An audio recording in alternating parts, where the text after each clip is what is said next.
चलिए अभी last class में हमने कितने एमसीक्यूज कवर कर लिए हैं? कितने एमसीक्यूज कंप्लीट हो गए थे?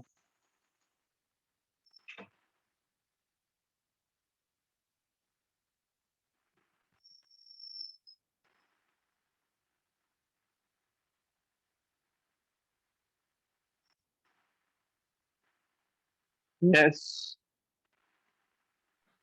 सर 8। नहीं, 8 तो नहीं हुआ था यार। मेरे ख्याल से लास्ट मैंने 10th एमसीक्यू करवाया था, बुलेट और ब्लॉक वाला। याद है क्या?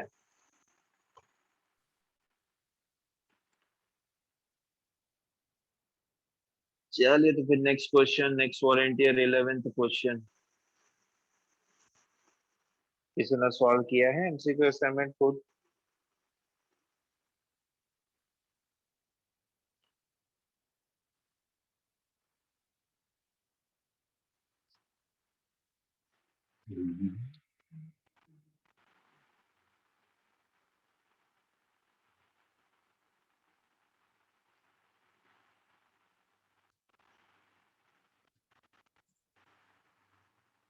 कोई रिप्लाई नहीं, मतलब किसी ने सॉल्व नहीं किया। चलिए तो 11th question, volunteer to read.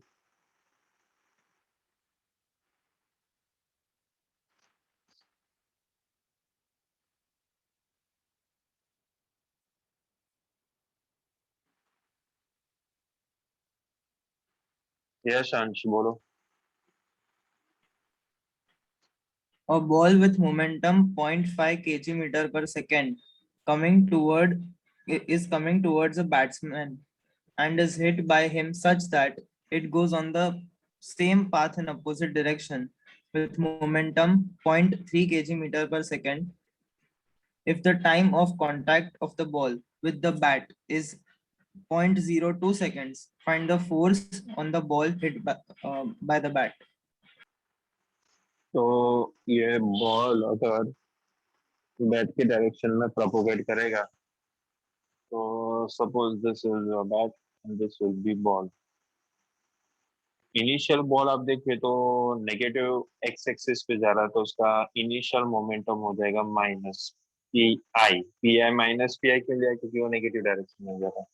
फिर आपको यहाँ पर ऐसा बताया कि बॉल बैट को हिट होकर एग्जैक्टली अपोजिट डायरेक्शन में जा रहा है, इस पर्टिकुलर डायरेक्शन में, तो that will B P F. तो अगर इनिशियल मैंने नेगेटिव डायरेक्शन में लिया है, तो फाइनल कहाँ पर जाएगा? पॉजिटिव डायरेक्शन में। तो इनिशियल मोमेंटम आपको लेना पड़ेगा -0.5, तो फाइनल मोमेंटम आप ले लोगे प्लस में 0.3। और ये मोमेंटम जो चेंज हुआ that will be in 0.02 second, तो what will be force acting on the bat by the ball, ये आपको कैलकुलेट करना है। तो इनिशियल मोमेंटम मैंने नेगेटिव डायरेक्शन में लिया है, तो नेगेटिव हो जाएगा उसका वैल्यू, और हिट होकर वो फाइनल पॉजिटिव डायरेक्शन में जा रहा है, तो +0.3। So what is force is given by, force is given by delta change, delta p by delta t, change in linear momentum upon change in time, and change can be written as final minus initial, so p2 minus p1 upon delta t, that will be 0.3 minus of minus 0.5 upon time interval is 0.02, so that will be 0.8 upon 0.02, and your answer will be 40 newton. So this will be the force acting on a bat due to ball. ऐसा समझ में सबको? Confirm करो। Yes, sir. बाकी सबको समझ में आया? कंफर्म करो please. Sir, yes. Okay then, 12th question, next volunteer.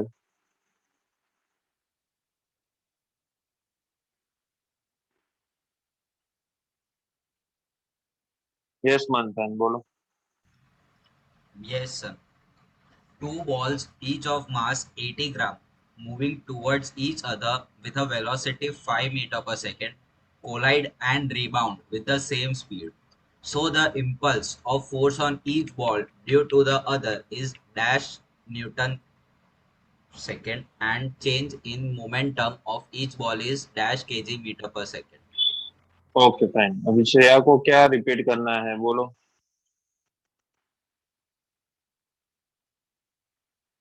Shreya.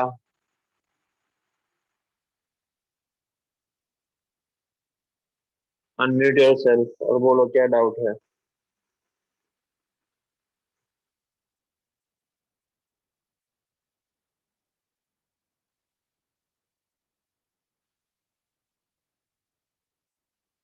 Stay as there.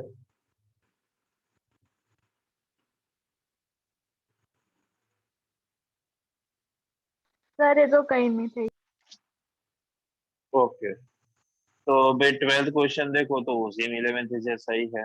एक ऑब्जेक्ट है जिसका बॉल है, मतलब मास है 80 ग्राम, यानी 80 इंटू 10⁻³ बराबर। उसका इनिशियल वेलोसिटी है 5 मीटर पर सेकेंड, और वो कोलाइड होकर रिबाउंड होता है अपोजिट डायरेक्शन में सेम वेलोसिटी के साथ, बराबर है। तो सेम ऐसा अभी जो हमने ड्रॉ किया था वही कंसेप्ट, वही डायग्राम फिर से हम ले लेते हैं।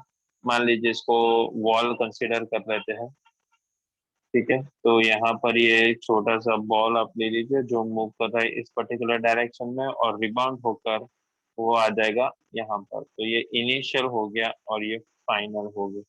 तो फिर से इनिशियल जो होगा वो नेगेटिव एक्स एक्सिस से जा रहा है, तो इनिशियल वेलोसिटी या मोमेंटम हम लेंगे नेगेटिव, और फाइनल वेलोसिटी या मोमेंटम हम लेंगे पॉजिटिव। ठीक है, तो हमें फाइंड करना है दो quantity, impulse of force and change in momentum. But आप लोगों ने डेफिनेशन में ही सीखा था कि impulse of force is nothing but change in linear momentum, तो बोथ आर सेम ओनली, तो दोनों का आंसर सेम आ जाएगा।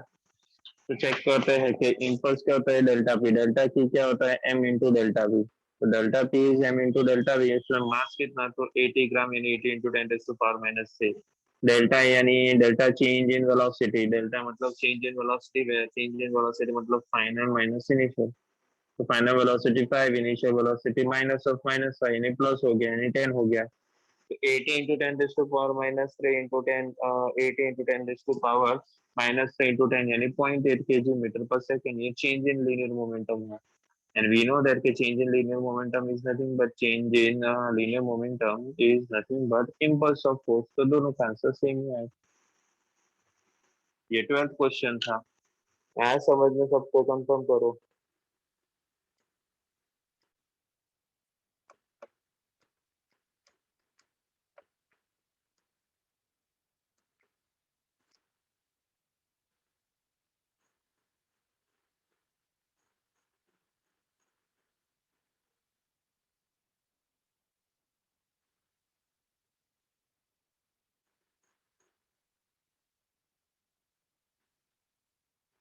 यस और नो? Yes, sir. चलिए, तो फिर next volunteer to read 13th question.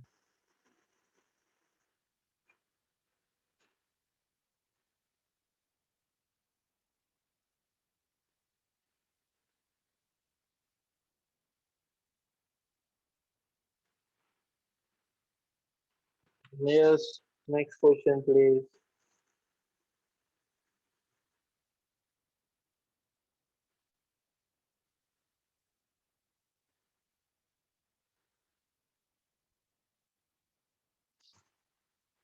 Yes अंश।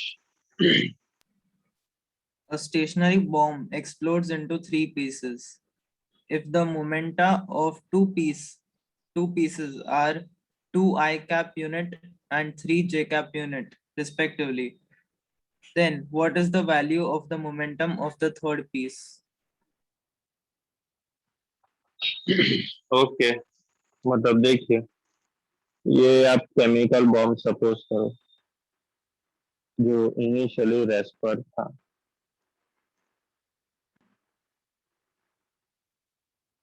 Now suddenly this bomb explodes and divided into three pieces. Divided into three pieces. First piece is having momentum of 2 I cap, मतलब it is going in along x-axis. Second one is having linear momentum of 3 j cap, मतलब moving along z-axis. So what should be the third piece momentum? यानी p3 vector कितना? बराबर। तो यहाँ पे क्या हुआ समझो, ये केमिकल बॉम्ब एक्सप्लोड हुआ, तो क्या बाहर से किसी ने फोर्स लगाया? नहीं, ये तो केमिकल बॉम्ब का इंटरनल एनर्जी था जिससे वो एक्सप्लोड हुआ, तो कोई एक्सटर्नल फोर्स नहीं है।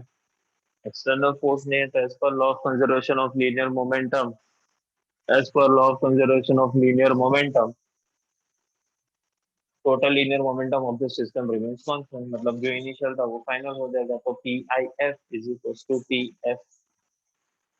P I vector equals to P F vector, यानी initial linear momentum vector equals to final linear momentum vector. लेकिन इनिशियल तो बॉम्ब रेस्ट पर था, यानी उसका मोमेंटम जीरो, तो एलएचएस में इनिशियल मोमेंटम जीरो, लेकिन आरएचएस में आप देखिए फाइनल मोमेंटम, तो फाइनली तो बॉम्ब 3 पार्ट्स में डिवाइड हो जाता है ना, तो P1 vector plus P2 vector plus P3 vector. But what is P1 vector? So P1 vector is 2 I cap. What is P3 vector? P3 vector is 3 j cap. And what is P3 vector? That we need to find out. So you make the equation in terms of P3 vector. So P3 vector is minus 2 I cap minus 3 j cap. Minus 2 I cap minus 3 j cap means which quadrant? Minus 2 I cap minus 3 j cap means which Third quadrant. quadrant? Third quadrant. Third quadrant. So if first fragment of the bomb is moving along x-axis, second fragment of the bomb is moving along y-axis, so third fragment will move along in third quadrant. Third fragment will move in third quadrant. बराबर है? But we need to find out magnitude only. So what is P3? So P3 will be root of P1 square plus P2 square, यानी root of 2 square plus 3 square. Actually minus 2 square minus 3 square, but minus का square positive हो जाएगा. So that will be root of 4 plus 9, तो answer will be root of 13. चेक करो क्या ऐसा कोई ऑप्शन है, सॉल्यूशन समझ में आया सबको, कंफर्म करो। Option A. ऑप्शन ए है, ओके फाइन। अभी सबको solution clear? Yes, sir. Yes, sir. All of you?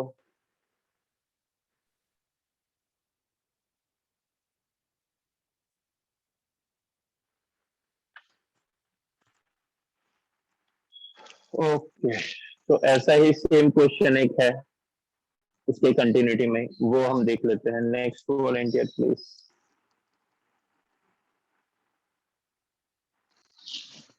Next volunteer please.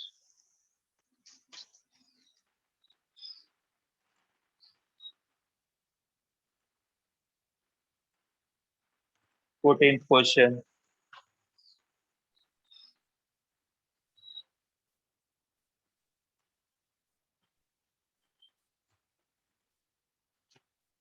May I? Yes गलत है। Sir, a bomb in the steady state explodes into 3 fragments. 2 fragments of equal masses move with velocity 30 meters per second in mutually perpendicular directions. The mass of the third fragment is equal to 3 times the mass of each of these 2 fragments. So its magnitude and direction of the velocity of this third fragment is how many meters per second? Okay, तो same ऐसा आगे हमने question अभी solve कर दिया ना। तो एक केमिकल बॉम्ब है, पहले स्टेशनरी था, then suddenly split into 3 parts, बराबर। So and from the 3 parts, 2 parts of equal mass and moving perpendicular to each other. तो देखिए ये पहले केमिकल बॉम्ब था, ये केमिकल बॉम्ब पहले एक पार्ट में डिवाइड हुआ जिसका मास m, पहला फ्रेगमेंट जिसका मास m, linear momentum along positive x axis है। फिर दूसरा fragment 2, same mass n, momentum is along y axis, तो ये दोनों म्यूचुअली परपेंडिकुलर हो गए। तो थर्ड पार्टिकल पता नहीं कितना है, कौन सी डायरेक्शन में जा रहा है। हाँ, इतना बता दिया कि थर्ड पार्टिकल जो है वो पहले 2 पार्टिकल से मास के कंपेयर में 3 टाइम्स है, तो उसका मोमेंटम हो जाएगा P3 वेक्टर। पर कौन से डायरेक्शन में जा रहा है वी डोंट नो, हम फाइंड करते हैं अभी। तो सेम, कोई क्या यहाँ पर एक्सटर्नल फोर्स एक्ट नहीं हो रहा है, ये बॉम्ब एक्सप्लोड हुआ because of is internal energy, तो इंटरनल केमिकल एनर्जी, तो एक्सटर्नल फोर्स इज जीरो, तो लीनियर मोमेंटम रिमेन्स कांस्टेंट। तो initial linear momentum is equals to final linear momentum. तो जीरो इज इक्वल्स टू कितने fragment split हो गए वहां पर, फाइनली 3 सेगमेंट। तो 3 फ्रेगमेंट्स के आप टोटल मोमेंटम ऐड करो तो P1 vector plus P2 vector plus P3 vector, P1 vector कितना, तो मास इंटू वेलोसिटी, मास m था, वेलोसिटी 30 i कैप था। P2 मास m था, वेलोसिटी 30 j कैप था।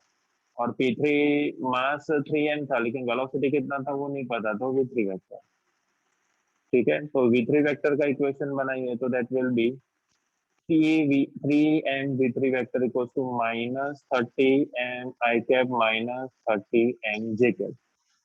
बराबर, 3 कॉमन एंड कैंसल, तो और मास भी कॉमन एंड कैंसल, तो 3m कॉमन एंड कैंसल, तो v3 vector will be minus 10 I cap minus 10 j cap। फिर से कौन सा डायरेक्शन हो गया थर्ड फ्रेगमेंट का, कौन सा Third डायरेक्शन में मूव कर, third Third quadrant. quadrant. Third quadrant. तो पहला अगर फ्रेगमेंट एक्स एक्सिस पे जाएगा, दूसरा वाई एक्सिस पे जाएगा, तो तीसरा थर्ड क्वाड्रेंट पे जाएगा। कितने एंगल से वो भी हम कैलकुलेट करेंगे। लास्ट क्वेश्चन में हमें एंगल नहीं पूछा था, यानी डायरेक्शन नहीं पूछा था, इस बार तो डायरेक्शन भी हमें पूछा है। तो मॉड ऑफ v3 वेक्टर हो जाएगा root of x component square plus y component square, x component भी 10 y कंपोनेंट भी 10, तो 10 10 का स्क्वायर हो जाएगा 100, so that will be root of 200, root of 200 can be written as 10 root 2। तो magnitude आपका हो गया 10 रूट 2, बट डायरेक्शन कितना, तो डायरेक्शन होता है आपने सीखा था फोर्थ चैप्टर में, तो tan theta is y component by x component. तो v3 वेक्टर जो है थर्ड पार्टिकल का velocity y component upon third particle के वेलोसिटी का वो x कंपोनेंट से उसका रेशियो लेना है आपको। तो v3y वेक्टर या तो v3y अपॉन v3x, v3y कितना, ये आया v3y, v3x कितना, तो ये आ गया v3x, बराबर। तो देखिए, तो -10 बाय -10 कितना हो गया 1। अरे ये tan थीटा में 1 वैल्यू कौन से एंगल पर मिलता है हमें, 45। tan थीटा का वैल्यू 1 कब 45 मिलता है डिग्री। हमें, 45 डिग्री। तो उसका एंगल क्या हो जाएगा 45 degree with respect to which axis, तो नेगेटिव एक्स एक्सिस। ये एंगल हमें मिल गया 45 डिग्री, बराबर। बोलो अभी ये क्लियर सबको। Yes sir. Sir, हाँ जी बोलो। સર V3 છે ને એ કેવી રીતે ફાઇન્ડ કર્યું એ ના ખબર પડી। v3 -10 i cap -10 j cap मिला, वो समझ में आया। Yes sir. हाँ, तो फिर उसका x कंपोनेंट है, y कंपोनेंट है, तो मैग्नीट्यूड निकालने के लिए हम फोर्थ चैप्टर में क्या करते थे, कोई भी वेक्टर का मैग्नीट्यूड निकालना है तो that will be root of x component square plus y component square ना। तो यस सर। -10 i कैप में -10 represent x component square, -10 j cap में -10 रिप्रेजेंट y कंपोनेंट स्क्वायर, तो उसका -10 का स्क्वायर करो और that will B x component square, और दूसरा ये j कैप के साथ -10 है वो y कंपोनेंट, उसका स्क्वायर करो। Yes sir. Okay okay. बोलो और कोई डाउट।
तो आई थिंक एमसीक्यू असाइनमेंट में से देखो हमारे 14 तक हो गए, हमें 15 16 तो 2 बाकी है, वो आप पहले खुद ट्राई करो। कोई डाउट आता है तो फिर कल हमारा सेशन है ना, उसमें हम सॉल्व करवा देंगे। बराबर, तो 2 क्वेश्चन सॉल्व करना है, 15 एंड 16 हो जाएंगे ना। हाँ सर कर लेंगे। हाँ सर।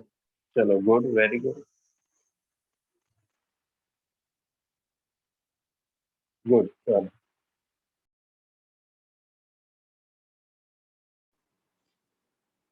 यस तो 15 16 कंप्लीट करो।